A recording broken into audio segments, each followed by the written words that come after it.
Continuando aqui, pessoal, em relação às redes de modais, aqui nós temos um panorama aqui em relação a questões das vantagens, beleza?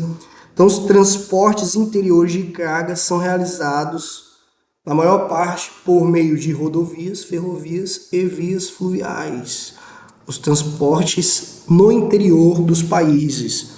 E os custos desses transportes, eles estão inteiramente conectados com a questão da extensão do trajeto. Então, quanto maior for o percurso, maior é o custo. Claro, vai ser um aspecto aí que a gente vai destacar, a questão da logística, de combustível, de necessidades da própria equipe, se for rodoviário, por exemplo, tem ali o motorista que ele precisa parar para se alimentar, para dormir.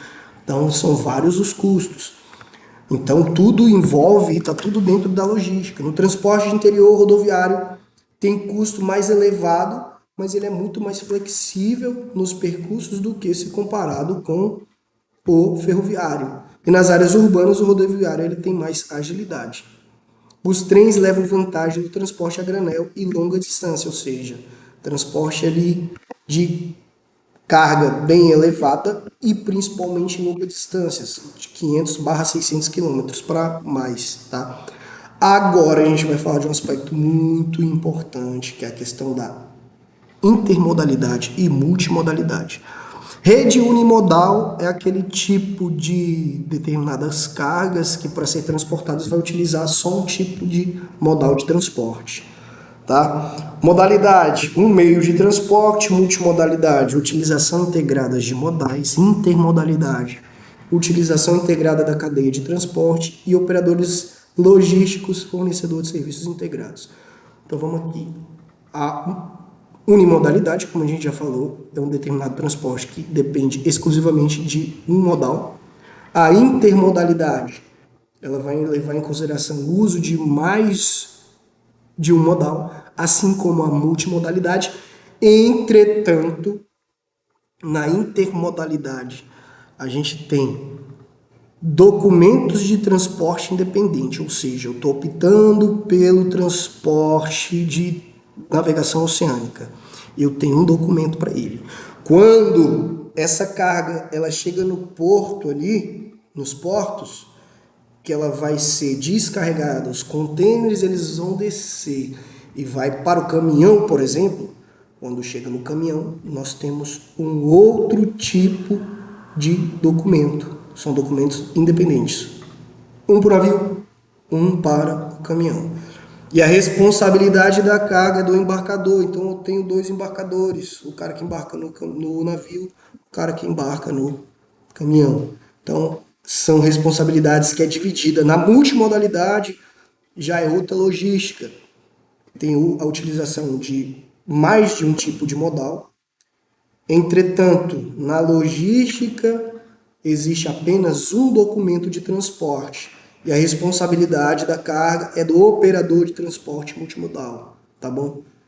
É da empresa que foi responsável por elaborar a logística. Aqui nós vamos falar agora da questão do transporte no Brasil, a estrutura de como o transporte se comporta aqui. Então, em um país que tem ali a responsabilidade de produzir grãos e transportar isso para todo mundo, nós somos um país exportador de grãos, principalmente entre outros produtos aí que são muito importantes na economia nacional. O Brasil tem no transporte um aspecto muito importante, tá? E ali na política de transporte, na década de 1950, com a criação da Petrobras, da indústria automobilística, as vias de circulação é um fator que influenciou muito na questão do escoamento dos produtos. Em virtude disso, teve a criação das grandes rodovias de interação nacional. Só que na década de 80 nós passamos por um processo ali de uma crise econômica bem severa, onde faltou recurso e em virtude disso, na década de 90 foi adotado o processo ali de desestatização ou o programa de privatização. Tá? Então a gente tem aí um modelo econômico baseado principalmente na interação da economia estatal juntamente com a economia privada. E aí fica cada vez mais importante fazer com que as vias de circulação elas sejam eficazes. Então nós temos um sistema integrado no novo modelo econômico fundamentado na busca de integração dos fluxos de economia global, consistindo então na circulação de mercadorias, serviços e capitais entre os diversos pontos do mundo do mercado global. Então, a partir disso, a gente tem aí uma relação internacional muito evidenciada a partir da globalização. Aqui nós temos então um modelo multimodal saindo ali de Santos através de ferrovia, chega na Estrela do Oeste, já passa para rodovia, e ali então a gente tem esse eixo aí, norte-sul, tá? Então, Rumo vence disputa com a VLT, que ofereceu 52%. Então, um panorama um pouco econômico sobre a construção da ferrovia norte-sul, com extensão de 1.537 quilômetros. Lembra que a gente falou que quando se trata de percursos que é maior que esses 600 quilômetros, a ferrovia ela leva vantagem no aspecto econômico, tá bom? E de carga também. Aqui nós temos então um panorama em relação à comparação das redes de modais em relação a países com extensões continentais, como Brasil, China, Índia, Rússia, Estados Unidos da América e Canadá. Aqui nós temos os exemplos das rodovias pavimentadas, ferrovias, dutovias e hidrovias. E a gente faz uma comparação onde a gente consegue destacar que o Brasil ele apresenta desvantagens em todos os modos de transporte para todos os países, exceto quando fala das hidrovias, quando comparado com o Canadá. Mas aí tem um fator, lembra lá que a gente falou que o sistema fluvial ele dependia de fatores climáticos, então no Canadá, em determinadas épocas do ano, os rios congelam, tá bom? E aqui um panorama em relação à porcentagem. Rússia, 81% ferroviário, 8% rodoviário, 11% hidroviário. Canadá, 46% ferroviário, 43% rodoviário, 11% hidroviário. Então, bem equilibrado aí em relação ao sistema ferroviário rodoviário. Entretanto, não daria para ter um equilíbrio maior no hidroviário por causa das limitações climáticas. Austrália, 43% rodoviário, 53% hidroviário, 4%. Vamos pular lá para o Brasil. Brasil, ferroviário, 24%, rodoviário 62%, hidroviário 14%.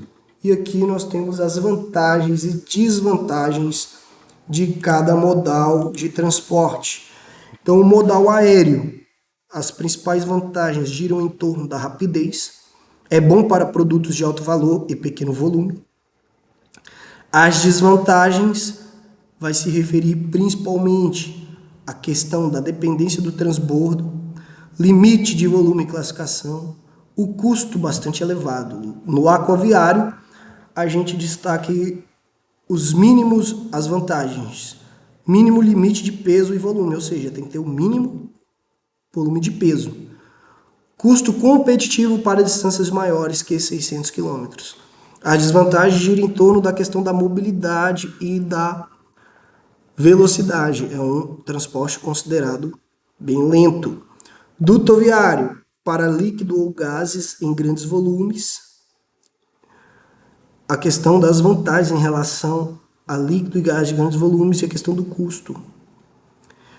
Desvantagem, é um tipo de transporte lento, precisa de grandes investimentos e aplicação limitada, principalmente limitada ao quê? A carga. Ferroviário, bons para produtos de baixo valor e grandes volumes. As vantagens. Custo competitivo para distâncias maiores que 600 km. Em alguns lugares vocês vão ouvir falar 500. As desvantagens. Mais lento, grandes investimentos, mobilidade bem limitada. E o rodoviário, as vantagens. Disponibilidade, boa mobilidade, bom para curta e média distância. A desvantagem, alta incidência de furtos, limitações relacionadas à questão das condições da estrada e um custo bastante elevado. Então, pessoal, falamos sobre os modais de transporte, tá? Apresentamos aí as vantagens e as desvantagens, as características aí principais que são importantes de vocês saberem, beleza? E a gente continua então na próxima aula. Muito obrigado.